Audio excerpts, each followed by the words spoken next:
And we begin tonight at 6 with the Chicago Bears. They could be one step closer to calling Indiana home. That's because overnight, Illinois lawmakers ended their legislative session without passing a bill that would keep the team in the state of Illinois. Our Jenna Webster's been following the story for us today, the developments, and joins us with what is the next step for the Bears. That is what everybody is wondering right now, and I don't know if we have a super clear answer on that either. The Bears statement this morning did not address Illinois not passing the bill, but they say they're sticking to their late spring, early summer timeline for choosing a site, and they're going to be finalizing its evaluation of both Arlington Heights in Illinois and Hammond in Indiana. The Chicago Bears want out of their longtime home at Soldier Field, debating new sites in Arlington Heights, Illinois, and Hammond, Indiana. Some of the best, most memorable victories happen in double or triple overtime.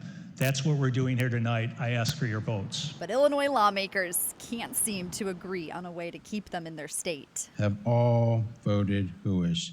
Around 3:30 Monday morning, state senators passed an amended bill, one the sponsor calls the, quote, exact same mechanics set up in Northwest Indiana.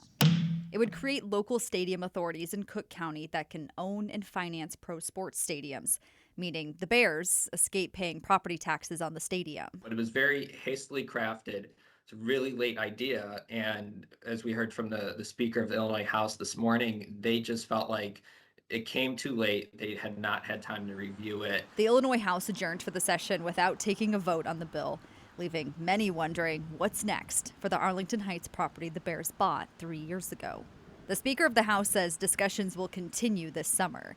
He could call a special session to stick with the Bears' summer timeline. The Speaker of the House told me earlier this morning that he doesn't foresee that happening. There are no plans for a special session. So I think right now, Illinois lawmakers are probably going to be holding their breath, hoping that the Bears do stay and want to consider Arlington Heights. Meanwhile, the Indiana deal calls for $1 billion in public subsidies to build a publicly owned stadium in Hammond. The failure to get a stadium deal done by the end of the spring session, it just signals what the Bears could avoid for the next 40 years in Indiana. A sports economic development expert says even if Indiana isn't their new home, the state is sending the message it moves quickly with businesses to generate economic opportunities and get deals done.